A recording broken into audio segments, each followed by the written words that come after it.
তাহলে ড্যাম্পিং ব্লকের মূলত কাজ হচ্ছে কি, দুর্বল সাউন্ড গুলাকে চাপা দেওয়া, মানে সে নাড়াইতে পারে না বা ভাইব্রেশন, মেকানিক্যাল সাউন্ডে এটা কোনো উত্তেজিত করতে পারে না। সে যে work as a filter, filter. Only the energised sound গুলাকে কি করে, ইলেকট্রিক্যাল সিগন্যাল হিসেবে কনভার্ট করে সেটাকে ইয়াতে পাঠায় যায়। ঠিক আছে। Protective layer, this is another name is proof shoe. Protective layer না থাকলে কি হবে, যদি তখন প্রুফটাকে বা ইয়াকে তুমি ম্যাটেরিয়ালের সাথে ঘর্ষ মানে ইয়ে করবো, মুভ করবা, ইয়ে করবা, তখন কি হবে, প্রুফটা ক্রিস্টালটা খুব দ্রুত ক্ষয় হয়ে যাবে। সেটা থেকে রোধ করার জন্য কি করা হয়েছে, সেটার জন্য রোধ করার জন্য তোমার ড্যাম্পিং, সরি, প্রোটেক্টিভ লেয়ারটা দেওয়া হয়েছে, যাতে যা কিছুই হোক সব যেন প্রোটেক্টিভ ফেসের উপরে হয়। যখন দেখবা যে এটা ক্ষয় হয়ে গেছে অনেক বেশি এবং ক্রিস্টালের কাছাকাছি দেখা যায়, অ্যাঙ্গেল প্রুফে তো স্পষ্ট দেখাই যায়, নর্মাল প্রুফে তুমি লাগাইতে পারো। নর্মাল প্রুফে এমনি প্রোটেক্টিং ফেসটা অনেক ইয়া থাকে, সহজে নষ্ট হয় না। আর নর্মাল প্রুফ আমরা নরম ভাবে ইয়াও করি না, মুভমেন্টও করি না, কিন্তু অ্যাঙ্গেল প্রুফে যখনই দেখবা যে প্রোটেক্টিভ লেয়ারটা ক্ষয় হয়ে গেছে, তখন ওইটাকে উঠায় তুমি আবার নতুন করে একটা প্রোটেক্টিভ লেয়ার লাগাই দিতে হবে। ঠিক আছে। Damping block I talk about that, এইগুলা। আচ্ছা, এবার আসি কাপলেন সম্বন্ধে একটু বলি। আমি আগেই বলছি যে কাপলেন যত সলিডের কাছাকাছি বা যার ডেন্সিটি এবং ভিসিসিটি সবচেয়ে বেশি, সেই কাপলেনটা তত ভালো। কি হবে, কাপলেন যদি লিকুইড এবং সলিডের কাছাকাছি চলে যায় এবং যদি ইয়ার গ্যাপ না থাকে, সেই কাপলেনটা মানে কি, যে আমরা লিকুইড ম্যাটেরিয়াল ইউজ করতেছি ইন বিটুইন, কোথায়, প্রোব এবং অবজেক্ট, অবজেক্ট। অবজেক্টের মাঝখানে, সেটাকে আমরা বলি, ইউটির ভাষায় বলি কাপল্যান্ড। এই কাপল্যান্ডটার আসলে হচ্ছে one kind of liquid material. যদি এই লিকুইড ম্যাটেরিয়াল যত ডেন্সিটি যত বেশি হবে এবং সেটা যদি ইয়ার গ্যাপ না তৈরি করে, তার পারফরমেন্স তত ভালো। এছাড়াও আরো কিছু কিছু ক্যারেক্টারিস্টিক্স থাকতে হবে। মূল কাজ হচ্ছে সে সারফেসটা কি করবে, ভিজায় দিবে, to wet the wet both surface and, both surface মানে কি, প্রুফের সারফেস এবং কিসের সারফেস, অবজেক্টের সারফেস বা অবজেক্টের সার্ফেস। সারফেসটাকে ভিজায় দিবে। কি করবে, এতে কি হবে, এক্সপ্লেইং দ্য ইয়ার, ইয়ারটাকে এয়ার ধরে, বের হয়ে যাবে। মূল কাজই হবে তাকে ইয়ারটাকে দূর করা, মূল ফাংশন। এবং সারফেসটাকে, বোথ সারফেস, প্রোবের সারফেস এবং অবজেক্টের সারফেস অবশ্যই ইয়ে করতে হবে। দেখবে যখন থিকনেস মেশিনে তুমি যদি ইয়া না দাও, রিডিং আসবে না, একটা সিগন্যাল দেখায় থিকনেস গেজ নিয়ে। ইউটিউব মেশিনও কোনো ইয়ে আসবে না, ব্যাক রিফ্লেকশন হোক, ডিফেক্ট রিফ্লেকশন হোক, nothing will become. Easy to apply and remove.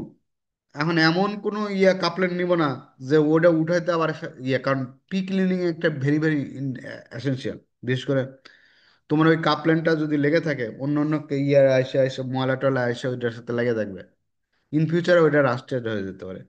তো পি ক্লিনিং এর কথা আমি চিন্তা করব, অ্যাপ্লাই করাটাও ইজি হবে এবং এটা রিমুভ করার জন্য ইজি হবে। দেখো ওয়াটারও কিন্তু ইউজ করা হয়, যেমন ইমার্শন টেকনিকে পুরা অবজেক্টটাকেই পানির নিচে রাখা হয়, হার্মলেস টু পেসিমেন্ট। এটা জানো, কোনোভাবেই ওই কেমিক্যাল ওই ইয়াটা জানো, ইন ফিউচারে ইয়ে না করে, তার ম্যাটেরিয়াল প্রপার্টিস, কোনো কেমিক্যাল প্রপার্টিস, মেকানিক্যাল প্রপার্টিস কোনো হ্যাম্পার না করে। ভিসকোসিটি, যেমন আমরা ওয়াটার হিসেবে ইউজ করি, কিন্তু ওয়াটারে কি সমস্যা, ভিসকোসিটি খুব কম। যখন তুমি ওভারহেডে তুমি ওয়াটার দিবা, কি হবে, ওয়াটারটা ড্রপ করে পড়ে আসবে, গ্র্যাভিটি ফোর্সের কারণে চলে আসবে। সেজন্য ভিসকোসিটি ভালো হইতে হবে। ভিসকোসিটি কম হয় তাহলে কি হবে, অবজেক্টের সাথে বা প্রোবের গায়ে লাগিয়ে থাকবে না, সে চলে যাবে। সেজন্য ওয়াটার হিসেবে আমরা ওয়াটার ইউজ করতে পারি না। Acoustic immunization better if it is between probe and specimen. But generally not consider. Acoustic ইম্পিডেন্সটাও আমার দেখতে হবে। অ্যাকুস্টিক ইম্পিডেন্স মানে, অ্যাকুস্টিক ইম্পিডেন্স ডেফিনেশন কি ছিল? হুম, ম্যাটেরিয়ালের ভেলোসিটি গুণন ম্যাটেরিয়ালের ডেন্সিটি। এই অ্যাকুস্টিক ইম্পিডেন্স অবশ্যই ভালো হলে, বেটার হলে ভালো, কিন্তু আমরা আসলে এটা ইয়ে করার মতো, কনসিডার করার মতো সময় বা অত ইয়ে কি করি না। আমরা দেখি নর্মালি কোনটা আমাকে বেটার রেজাল্ট দিচ্ছে। কিভাবে বুঝবো? প্রুফ, এবং যখন আমি একটু টেস্ট করব, টেস্ট করে দেখবো যে কোনটা আমাকে বেটার। সাম্পল দেখ, ইজি টু ম্যান, এটা ডায়াগনোস্টিক করা খুব ইজি।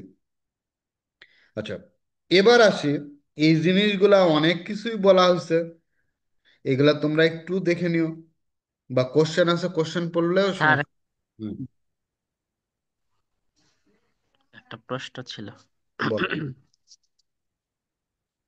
ওই যে বললেন যে দুর্বল সিগন্যাল আসলে, মানে প্রুফে প্রুফ কি বলে, ওই সিগন্যাল যদি দুর্বল আসে তাহলে ওই যে ড্যাম্পিং, ওইটা ওইটাকে কি করে, মানে সেন্সরে পৌঁছাতে দেয় না, এরকমই কাজ করে নাকি? না না না, ক্রিস্টাল ড্যাম্পিং কি ওইটা করে? ক্রিস্টাল ম্যাটেরিয়ালটা যখন সিগন্যাল ইলেকট্রিক সিগন্যাল পায়, তাই না, সে কি করে? পায়। জি। প্রথমে চিন্তা করো, যখন ওইটারে মেকানিক্যাল। মেকানিক্যাল থেকে ভাইব্রেশন করতেছে, সেই সময় কিন্তু ড্যাম্পিং ব্লকের কোনো কাজ নাই। কাজটা কখন? ঠিক আছে, কিন্তু যখন যখন আবার এটারে ইলেকট্রিক্যালে রিসিভ করে, যখন তো এই মেকানিক্যাল থেকে যখন ওই ওই আমার কথাটা বুঝো, আমি দেখো, এই যে জি সাউন্ড আসতেছে, তাই না, এইখানে আসার সময় সে কোনো কিছু করতেছে না, জি ইলেকট্রিক্যাল সিগন্যালটিকে ডাইরেক্ট সে কি করতেছে, মেকানিক্যাল এনার্জিতে কনভার্ট করতেছে, তাই না?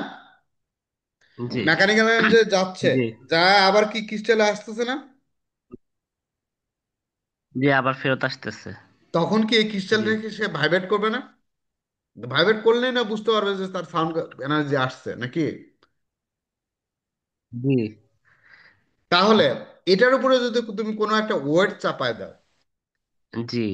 এখন এখন ওই ওয়েটটা হয়তোবা একটা সার্টেন এনার্জির হচ্ছে ভাইব্রেশন সে ইয়া করতে পারে, তোমার হচ্ছে কি বলে, আহ, সে কি করতে পারে, রিসিভ মানে রিসিভ অ্যাবজর্ব করতে করতে পারে। পারে, মানে সে নাড়াইতে দেয় না। সাপোজ আমার এই টেবিলের উপরে, দেখো আমি আমার এই কম্পিউটার টেবিলের উপরে একটা এমটি বোতলে সামান্য একটু পানি আছে, আমি এখন এই টেবিলটা কাঁপাচ্ছি, পুরো বোতল সহ পানি কাঁপতেছে, বোতলও কাঁপতেছে। আর এই বোতলের ভিতরে যদি আমি একটু জি, পানি পুরা ইয়া করি, তখন কি বোতল কাঁপবে? কাঁপবে কাঁপবে না। কি? সেম জিনিস। না। তাহলে আমি ভাইব্রেশন, আবার যদি আমি জোরে ভাইব্রেশন করি, তখন তো বোতলও কাঁপবে। জি সেম জিনিসটা, একটা খালি ওয়েট চাপায় দেয় ক্রিস্টালের উপরে, যাতে দুর্বল জাতীয় ভাইব্রেশন আসে, যেন তাকে ইয়া করতে, উত্তেজিত না করতে পারে। উত্তেজিত হলে কি হবে, সেই ইলেকট্রিক্যাল সিগন্যাল তৈরি করবে, এই ইলেকট্রিক্যাল সিগন্যালটা কোথায় চলে যাবে? মেশিনে চলে যাবে, তখন সিগন্যাল আকারে দেখাবে। আর যখন খুব এনার্জাইজড সাউন্ড আসবে, তখন তো ওই ওয়েট সহ কাঁপায় ফেলবে সে, তখন কি হবে, সেই এনার্জির ইয়াটা বেশি। তুমি কি বুঝছো আমার কথাটা? জি স্যার, বুঝছি। তাহলে যে যদি বেশি মানে এনার্জি আসে সেটা কি করে? ওইটা ওইটা কি কন্ট্রোল করে কি? না না, বেশি এনার্জি হলে তো সে ইয়া করে, অ্যাজ ইউজুয়াল সে কাঁপবে, কারণ ওই ওয়েটে সে ওই ইয়ার কাঁপা থেকে বন্ধ রাখতে পারবে না। ওইভাবে ডিজাইন করা হয় যে একটা না, লেভেল এই পর্যন্ত আসলে সে ভাইব্রেশন যে করবে, আর ওর থেকে লেস যদি এনার্জি আসে, সে ভাইব্রেশন করতে দিবে না ওই ওয়েটের কারণে। ওয়েট তো সেই বিশাল আচ্ছা। কোনো ওয়েট না, তুমি মনে করো 1 মণ 2 মণ চাপাবে না, সামান্য একটা হয়তো বা এক না গ্রাম 2 গ্রাম 3 গ্রাম। জি ক্রিস্টালটা ভারী মনে কত, 10 গ্রাম 20 গ্রামের মতো, হয়তো 5 গ্রাম চাপাই জি। দিছে ক্রিস্টালের উপরে। বুঝছো আমার জিনিসটা? মানে না, ঠিক আছে। আমি জাস্ট এটা জিজ্ঞাসা করতে চাচ্ছিলাম যে ওই ওই বেশি শক্তিশালী সিগন্যাল রিসিভ করলে সেক্ষেত্রে কোনো বিরূপ প্রতিক্রিয়া হয় কি না?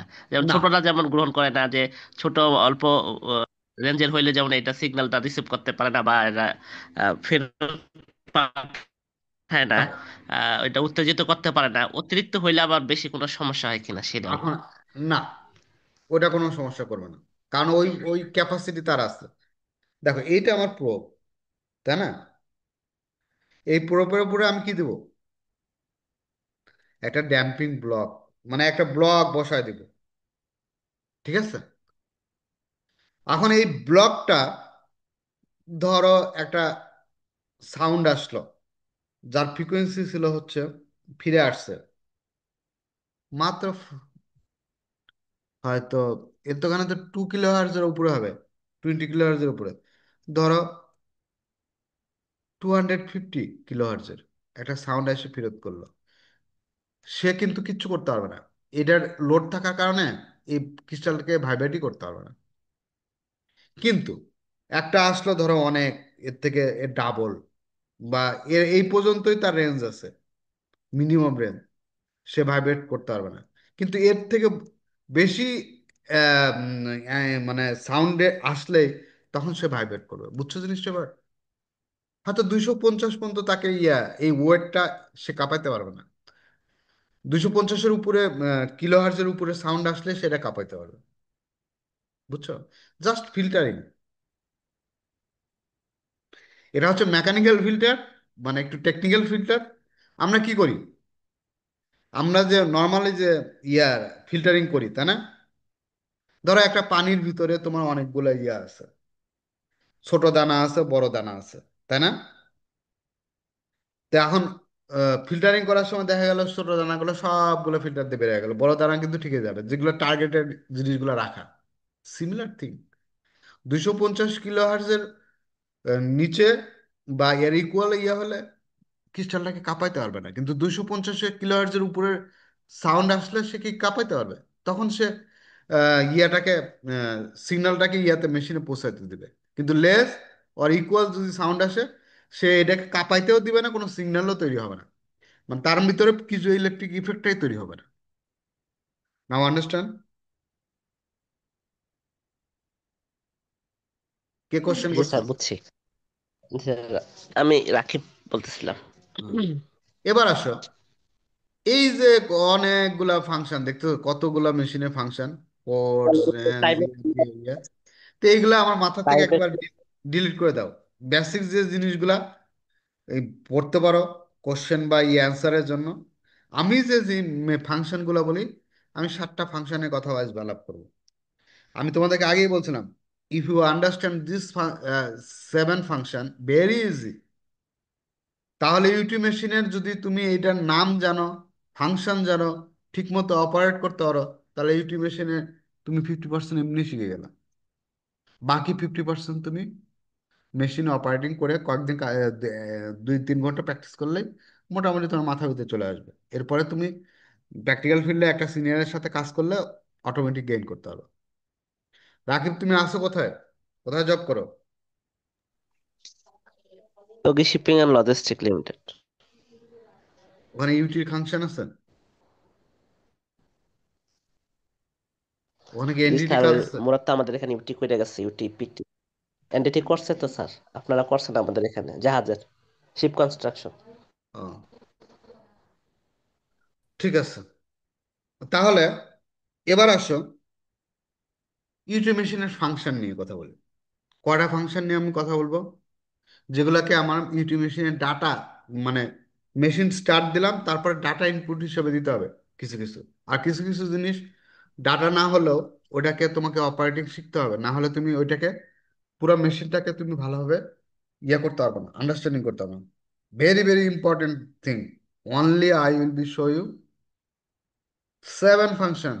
If you understand this 7 function, if you know the name, if you know the function, if you operate well, then you already understand the 50% ইউটিমেশন সম্বন্ধে জানা হয়ে গেল। সিরিয়াসলি বলতেছে, ইউটিমেশনের দেখবা হাজারটা ফাংশন, 40টা 50টা মিনিমাম ফাংশন থাকে। আমাদের মোবাইলে যেমন অ্যাপস থাকে কয়টা? এক একটা মোবাইলে, কোনো মোবাইলে 20টার নিচে অ্যাপস থাকে না। বা তোমরা ডাউনলোড করে সেটা 50-100 বানাও, কয়টা আমাদের রেগুলার কাজে লাগে? আর একটা যদি ফাংশনগুলো একই তো, মোটামুটি সিমিলার জিনিস। তাহলে আমরা নর্মালি, তার আগে আমি একটা ইউটি মেশিন অনেকের চেহারাও দেখে নেই, একটা ভিডিও দেখাই, ভিডিওটা একটু ভালো করে মনোযোগ সহকারে কি বলতেছে কি সমস্যা তোমার জানার দরকার নেই, না বুঝলেও চলবে, খালি মেশিনটা কিভাবে অপারেট হচ্ছে সেটা দেখলেই হবে। দেন আমি তোমাদেরকে আরো ডিটেলস বলার চেষ্টা করবো, কারণ আমাদের এখনো 3 তারিখ, আমি 4 তারিখ ক্লাস নেব। নেক্সট ক্লাস কবে? 3 এবং 4, 3 তারিখ এবং 4 তারিখে ক্লাস নেব। তারপরে যদি সময় পাই আমি, তাহলে 6 তারিখে হয়তো বা 1 ঘন্টা তোমাদের, 1 ঘন্টা ওদের, 7 তারিখেও তাই করব, করে আমি 2টা ব্যাচই কন্টিনিউ করতে থাকবো। ঠিক আছে, এবার আসি ফাংশন নিয়ে। দেওয়ার আগে আমি ফাংশনের কিছু একটা ভিডিও দেখে নেই, ইউটিউব মেশিনটা কিভাবে অপারেট হয়, কি সমস্যা দেখে।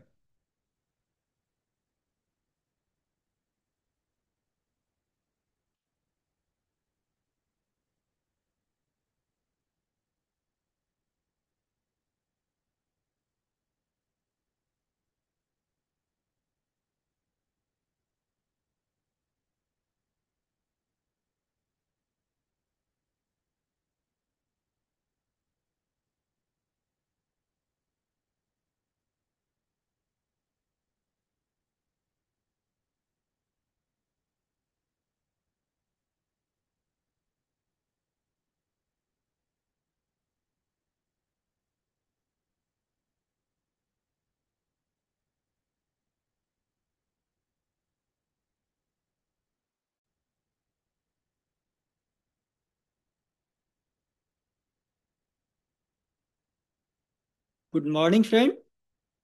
Today we will see the characteristic check in the USFD. Our USFD is reliable when our machine and accessory is functioning properly. So for that testing, for the checking of that, we have to check the characteristic of the machine and accessory. So we will check characteristic of the machine and accessory one by one. For the checking.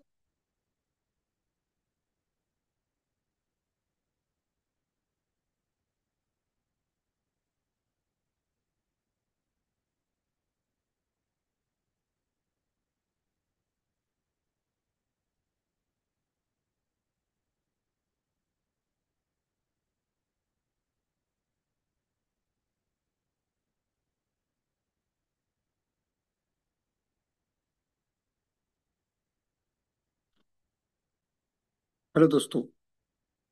दोस्तों, आज जो topic में बात करने वाला हूं, जिसका नाम है एनडीटी, नॉन डिस्ट्रक्टिव टेस्ट।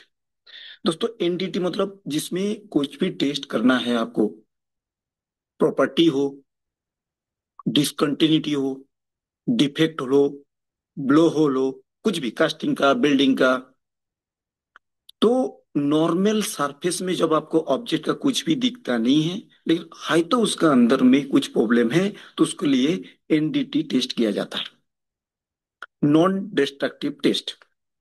दोस्तों, जिसमें नॉर्मली 4 टाइप का टेस्ट सबसे ज्यादा यूज होता है एनडीटी के अंदर: ultrasonic test, magnetic particle test. এই যে ভিডিওটা দেখতেছো, এটা মাথার ভিতরে নেওয়ার দরকার নেই, ও কি বলতেছে ফেলে দাও, খালি জাস্ট মেশিনটা কিরকম এটা একটু দেখো।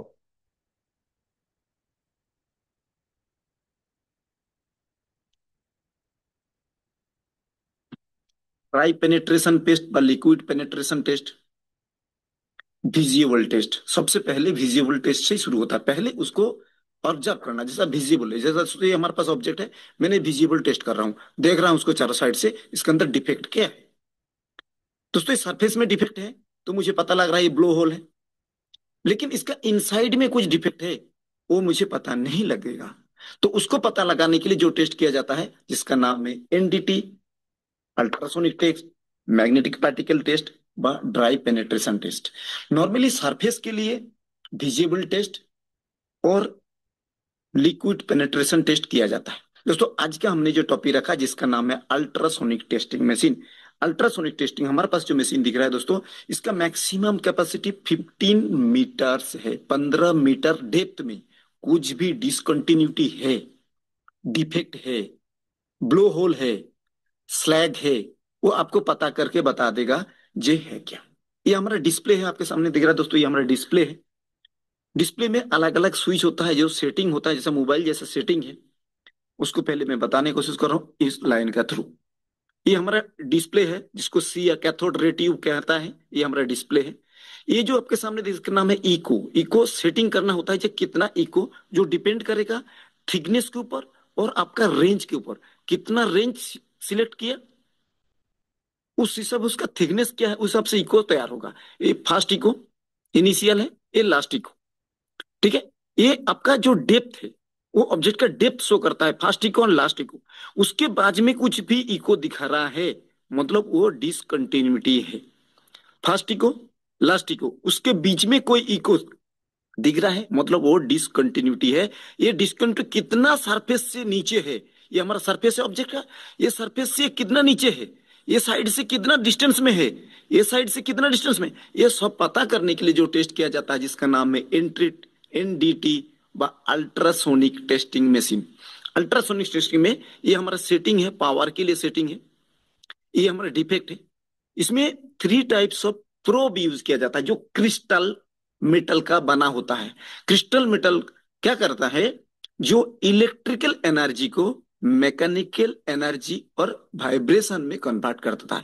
इतना फ्रीक्वेंसी में वो कन्वर्ट कर देता है, जो हमको नॉर्मल कंडीशन में हम देख नहीं सकते, इतना फ्रीक्वेंसी है। तो क्या होता है, अल्ट्रासोनिक टेस्टिंग में electrical energy mechanical vibration energy में कन्वर्ट हो जाता है। या इलेक्ट्रिकल एनर्जी, उसके लिए कौन सा डिवाइस का जरूरत पड़ता है, 3 टाइप्स ऑफ डिवाइस है। जैसा दैट इज ए प्रोब, इसका नाम है नॉर्मल प्रोब, इसका नाम है TR, transmission and receiver probe, और एक होता है जिसका नाम है दोस्तों एंगल प्रोब। ये 60 डिग्री एंगल का बना हुआ है, इसका नाम है। ये 3 टाइप्स ऑफ डिवाइस जो नॉर्मली अल्ट्रासोनिक मशीन पे टेस्ट किया जाता है। कैसे होता है, ये आपके सामने हमने लाइन डायग्राम होता है। ये हमारा रिसीवर, मतलब इसके अंदर 2 वायर गया है, एक साउंड को ले आता है, वेव को ले आता है, और एक में रिसीव करता है। दोस्तों जो वेव होता है, उसमें नॉर्मली क्या होता है, 3 टाइप्स ऑफ प्रोब होता है, मैंने बताया दोस्तों, दिखाया भी सर। एक टीआर होता है, एक एंगल होता है, एक नॉर्मल होता है। ये पर नंबर ऑफ इको कितना आएगा, किसमें डिसीजन करेगा, रेंज डिवाइड बाई थिकनेस। दोस्तों जो वेलोसिटी होता है, वो वेलोसिटी कैसे होता है, v is equal to f r होता है। क्या होता है, v is equal to f lambda, wavelength है। दोस्तों यहाँ हमको लैम्बडा निकलना है, वेवलेंथ निकलना है, तो क्या होगा, v by f, velocity of a echo, जो इस मेटल जो है उसका वेलोसिटी क्या, रेंज क्या है, साथ साथ उसका फ्रीक्वेंसी क्या है, ये दोनों नॉर्मली मेशन में सेट किया जाता है। इसमें से हमको वेव लेंथ निकल के आ जाएगा, जो वेव लेंथ के थ्रू हमारा वाइब्रेशन होने वाला है। ये नॉर्मल सेटिंग है, इसमें हमने आपको दिखाया ये लाइन के थ्रू। इसके बाद मैं मशीन पे दिखाऊंगा। उसके बाद दोस्तों इसको स्टेप बाय स्टेप मैं प्रैक्टिकल करके भी दिखाने वाला हूँ। नॉर्मल प्रोब कैसे इंडिकेट करता है, टीआर कैसे इंडिकेट करता है, एंगल प्रोब कैसे इंडिकेट करता है डिफेक्ट। तो डिफेक्ट जैसा ये डिफेक्ट है, ये डिफेक्ट जो है, ये डिफेक्ट है जो इको के थ्रू पता रहा है। ये हमारा प्रोब है, ट्रांसड्यूसर है, प्रोब है। ये प्रोब ये फ्रीक्वेंसी को मेजर करके आपको बताता है। दोस्तों ये हमारा ऑब्जेक्ट है, आपके सामने दिखा रहा हूँ, ये हमारा मशीन है, जिसका नाम है अल्ट्रासोनिक टेस्टिंग मशीन, जिसका मैक्सिमम कैपेसिटी 15 मीटर से। इसमें अलग अलग मेनू होता है, मेनू 1, मेनू 2, मेनू 3, मेनू 4, मेनू 5, सब अलग। दोस्तों ये सब कुछ नहीं है, एक अलग अलग सेटिंग है। जैसा जैसा काम करते जाना है, वो सेटिंग धीरे धीरे समझ में आता है। दोस्तों सबसे ज्यादा जो यूजफुल सेटिंग होता है, और 2 और 4 सबसे ज्यादा यूजफुल है, 2 और 4, यही है पूरा खेल है। 2 और 4 पूरा सिस्टम का खेल जो है 2 और 4 के बीच में ही होता है। ठीक है दोस्तों, 2 4 में क्या होता है, ये इसका सेटिंग है। जैसे कर्सर, ये आपको दिख रहा है कर्सर, दोस्तों ये कर्सर को आपको अप एंड डाउन करना है। देखिए दोस्तों ये अप एंड डाउन कर रहा है, ये मैं कर्सर को ले जा रहा हूँ। ये किस में से हो रहा है, ये मेनू नंबर 2 से होता है। और पाइवोट होना चाहिए, तभी जाके काम करेगा हमारा। ये बार ऊपर उठाना है, देखिए छोटा हो रहा है, ये कर्सर बड़ा हो रहा है, ये कर्सर बड़ा है। ऊपर ले जाना है, ये नीचे डाउन करना है, ये ऊपर ले जाना है। ठीक है, ये मेन मेन सेटिंग होता है अल्ट्रासोनिक मशीन के अंदर। हमने जो डीबी है, डेसिबल, जो फ्रीक्वेंसी में ये ऑब्जेक्ट को रेंज, वेव लेंथ को चेक करता है, जिसको कहता है डीबी। डीबी जो नॉर्मली माइल स्टील में 51 होता है। इसके बाद हमने जो रेंज सेट करके रखा वो है 116। एक सेट करके, सेट ऑब्जेक्ट का थिकनेस के ऊपर डिपेंड करेगा। आपका 2 मीटर का ऑब्जेक्ट का थिकनेस है तो 2 मीटर का थिकनेस देना पड़ेगा। आपका 50 mm का है तो 50 mm का देना। जैसा ऑब्जेक्ट का थिकनेस होगा, जैसा हमारे पास ये ऑब्जेक्ट है, ये ऑब्जेक्ट है जिसका हाइट जो है 100 है। हाइट कितना है? 100 है। इसका ये हाइट जो है 100 है, हमने 100 के हिसाब से 100 लगाया। ये जैसे ये ऑब्जेक्ट है, ये ऑब्जेक्ट हमारा 25 mm का है, तो 25 mm से आपका जो रेंज है उस हिसाब से सेट करना है। मान लीजिए ये आपका ऑब्जेक्ट है, एल्यूमिनियम का बना हुआ है, इसको टेस्ट करना है तभी हो जाएगा। सिर्फ आपको रेंज और डीबी चेंज करना पड़ेगा और मेटल का वेलोसिटी चेंज करना पड़ेगा, बाकी कुछ भी नहीं है। जैसा आपको चेंज करना है, यहाँ से आपको ऑटोमेटिक चेंज हो जाएगा।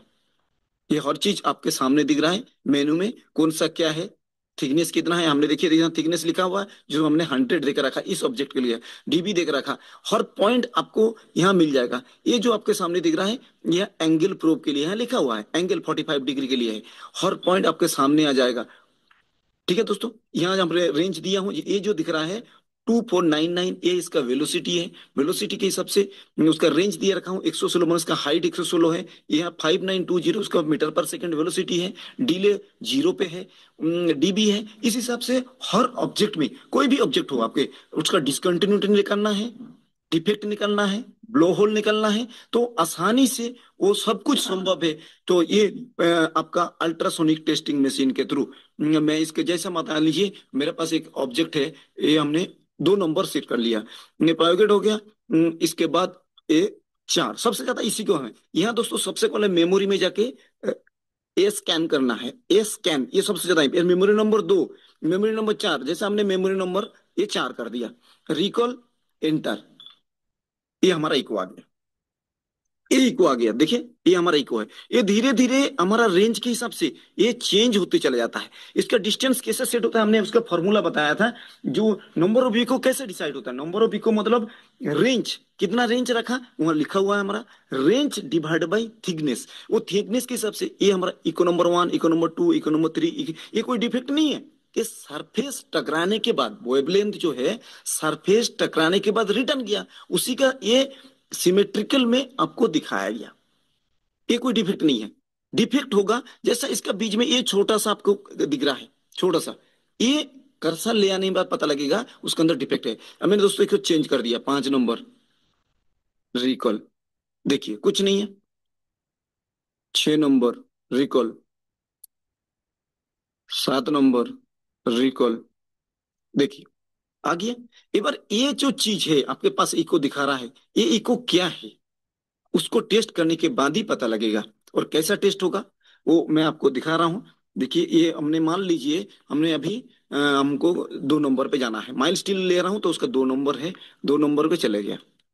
2 नंबर पे दोस्तों इसलिए गया है कारण ये जो ऑब्जेक्ट हमारा माइल स्टील है, आपके सामने दिखाने की कोशिश कर रहा हूँ, ये माइल स्टील का ऑब्जेक्ट है। इसका फ्रीक्वेंसी, इसका वेलोसिटी इस 2 नंबर पे सेट करा हुआ है। लेकिन इसको मैं, जरूरत ही नहीं पड़ेगा, मैं इसको हटा ही देता हूँ। ये देखिए दोस्तों मैंने हटा दिया, ये नया फ्रेश हो गया एकदम, पुराना कुछ भी नहीं है। ये हमारे पास नॉर्मल प्रोब है, ये नॉर्मल प्रो है, आपके सामने दिखा ना नॉर्मल प्रोब है। इसके बाद मैंने इसको रखना है, इसके सबसे पहले लुब्रिकेटिंग ऑयल रखना है व ग्रीस लगना है। इसका कारण यही है जो वेव लेंथ है, साउंड वेव है, वो बाहर ना चला जाए। ये क्रिस्टल है, ये क्रिस्टल है आपके सामने दिख रहा है, वो क्रिस्टल फिल्म लगा हुआ है जो इलेक्ट्रिकल एनर्जी को साउंड के थ्रू मैकेनिकल एनर्जी में कन्वर्ट करता है। जैसे ही रखा है इसमें, उसका इको, ये देखिए दोस्तों इको आ रहा है, ये इको आ रहा है। ये इको देखिए यहाँ 3 अलग अलग इको आ रहा है। ये देखिए 3 इको आ गया आपके सामने थे। ये आपका इनिशियल है, ये हमारा फाइनल है, मैं मान के चल रहा हूं। ये कुछ डिफेक्ट हो सकता है कारण हमने देखा ये पोर्शन और ये पोर्शन का डिस्टेंस जो है वो 100 है। 100 हमने रेंज रखा था हमारा ऑब्जेक्ट का थिकनेस, मतलब ये आपका इनिशियल है, ये हमारा फाइनल है, ये हमारा फाइनल है। मतलब ये दोनों तो क्लियर हो गया जी, इसका हाइट शो कर रहा है। तो ये क्या है, एक बार ये चीज क्या है इसको पता करने के लिए आपको ले आना है कर्सर। सबसे पहले हमने इसको इसको फ्रीज करना होता है, ये फ्रीज कर दिया, ये हमारा डिस्प्ले में आ गया। इसके बाद उसको प्रॉपर तरीके से टेस्ट करके देखना है कि वो क्या है। जो दोस्तों नेक्स्ट वीडियो में मैं बताने वाला हूँ, ये प्रो के लेके कैसे यूज किया जाता है, इसका होल कैसे पता करना है, एंगल प्रो कैसे यूज करना है, जो तीनों प्रो को अलग अलग डेफिनेशन का थ्रू मैं आपको बताने वाला हूँ। Ultrasonic testing machine. दोस्तों मेरा रिक्वेस्ट है, मेरा वीडियो अच्छा लगे जरूर कमेंट भेजिए। दोस्तों यही हमारा रिक्वेस्ट है, प्लीज अच्छा लगे जरूर कमेंट भेजिए। नेक्स्ट वीडियो में मैं, वीडियो ज्यादा लंबा हो रहा था इसलिए दोस्तों वीडियो को मैं स्टेप में चेंज कर दिया हूँ। प्रो डिटेक्टर लेके एक वीडियो बनाऊंगा, टीआर ट्रांसमिशन एंड रिसीवर लेके एक बनाऊंगा, और एंगल प्रो में कैसे रीडिंग लिया जाता है तभी बना। कारण कोई भी ऑब्जेक्ट है जिसमें तीनों चीज अप्लाई करने के बाद ही उसका फाइनल डिसीजन होता है ये है क्या, डिफेक्ट है तो कौन सा डिफेक्ट है, उसका एरिया कैसे डिसाइड होता है, कितना गहरा में है, कितना एरिया में है, हर चीज पता लगता है। थैंक यू दोस्तों, आज के लिए नेक्स्ट वीडियो। Thank you.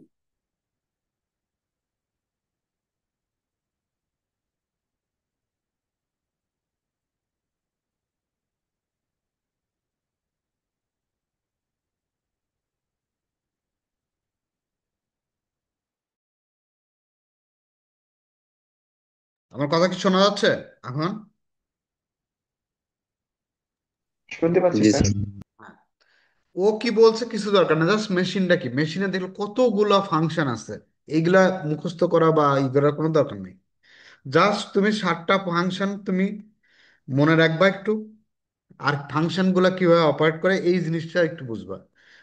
একেবারে মানে মহামারী কিছু না, সিম্পল, জাস্ট ডাটা ইনপুট, কখন কোন ডাটা দিব, এই ডাটাগুলো মনে রাখা, আর কিভাবে এটা অপারেট করবে এটা একটু ইয়ে করা। তাহলে ফাংশন গুলা কি?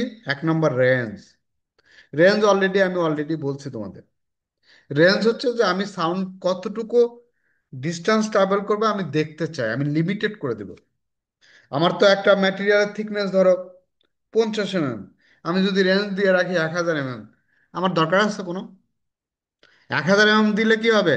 ওই একটুখানি স্কেনের ভিতরে হাজার হাজার 1000 mm থিকনেসের জন্য সে 1000 দিয়ে 1000টা যদি 10 দিয়ে ভাগ দাও 100টা ইকো দেখা যাবে। ওই 100টা স্কিনের ভিতরে 100টা ইকো তুমি আইডেন্টিফাই করতে পারবা? বা ইকো গুলো কত একজনের সাথে একজন চাপা দেবে? সেজন্য রেঞ্জটা একটু হচ্ছে তোমাকে তোমার ভিউইংটাকে ইকোগুলোকে একটু সেপারেট সেপারেট করে দেখানোর জন্য বেস্ট। যদি 10 mm এর জন্য তুমি যদি 20 নাও খুব ভালো দেখতে পারবা, 30 নিলেও দেখতে পারবা, 40 নিলেও দেখতে পারবা, আবার 100 নিলেও দেখতে পারবা। 100 নিলে কটা দেখতে পারবা? Thickness divided, sorry, range divided by thickness. Range কত নিছো? 100। ম্যাটেরিয়াল থিকনেস কত? 10। তাহলে 10টা ইকো। এখন এই স্কিনের ভিতরে যদি 10টা ইকো দেখা যায় তখন একটা আরেকটার সাথে খুব ক্লোজ ক্লোজ হয়ে যাবে না? তাহলে আমার কয়টা, আমি আমার টার্গেট থাকবে সর্বোচ্চ 4টা ইকো আমার রাখার জন্য, সর্বোচ্চ। তাহলে রেঞ্জটা পরে আমি আরো ডিটেলস আলাপ করবো রেঞ্জ নিয়ে। তারপরে আসবে ভ্যালোসিটি। ভ্যালোসিটি ভ্যালোসিটি কি আমি বলছি, যে আমাদের মেশিনে ভ্যালোসিটি হচ্ছে কি, আমরা দুই ধরনের প্রুফ ইউজ করবো। একটা হচ্ছে 0 ডিগ্রি প্রুফ বা নর্মাল প্রুফ, যেটাকে আমরা কম্প্রেশনাল প্রুফ বা লংজিটিউডাল প্রুফ বলি। আর একটা কি প্রুফ ইউজ করব? একটা হচ্ছে নাম্বার 1, কি ধরনের প্রুফ, যেখানে লংজিটিউডাল মুড কাজ করে, সেটাকে বলা হয় নর্মাল প্রুফ। এটাকে আবার বলে 0 ডিগ্রি প্রুফ। 0 ডিগ্রি প্রুফ এটাকে বলা হয় স্ট্রেট প্রুফ। এটাকে বলা হয় লংজিটিউডাল প্রুফ।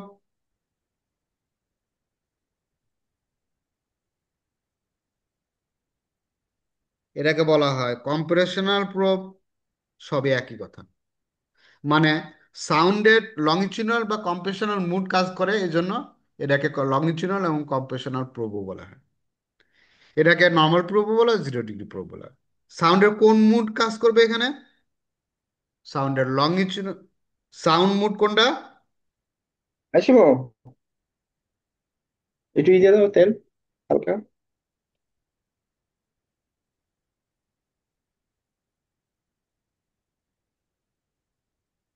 কোন মুড কাজ করবে সাউন্ডের? এই মুডটা কাজ করবে। তাহলে আমি যে ম্যাটেরিয়াল টেস্ট করব, তাহলে এই ম্যাটেরিয়ালের সাউন্ডের ভ্যালোসিটি আমি কোথায় পাবো? আমি একটা চার্ট অলরেডি দেখাইছি। যদি যে ম্যাটেরিয়াল টেস্ট করব সেই ম্যাটেরিয়ালে আমরা শুধুমাত্র স্টিলের কথা মনে রাখলেই enough, no need to other remember, বাকিগুলা তুমি বই দেখে মুখস্থ রাখবা। কোন মধ্যটা আমরা কি মনে রাখবো? স্টিলের। স্টিলের কত? স্টিল ম্যাটেরিয়ালের কত লংজিটিউডাল বা কম্প্রেশনাল মূল্য কত? 5920। তাহলে আমরা শুধুমাত্র মনে রাখবো এটা কত, যখন আমরা নর্মাল প্রুফ বা স্টেট প্রুফ বা লংজিটিউডাল বা কম্প্রেশনাল বা সাউন্ড মুড কোনটা, এটা কত ভ্যালোসিটি কত হবে, এটা তোমাকে একটু মনে রাখতে হবে। 5920 মিটার পার সেকেন্ড, যদি স্টিল ম্যাটেরিয়াল হয়। অন্য ম্যাটেরিয়াল তো আমরা ইউজ করি না কম, যদি হয় চার্ট দেখে দেখে নিবা, ওয়েবসাইট আছে, গুগল আছে। দেন অ্যানাদার প্রুফ, অ্যানাদার প্রুফের নাম কি? আরেকটা কি প্রুফ ইউজ করব? Angle proof. Angle proof. B, এটা চলে এ। আরেকটা হবে অ্যাঙ্গেল প্রুফ। এটা হচ্ছে, এটাকে আমরা বলি কি বলি?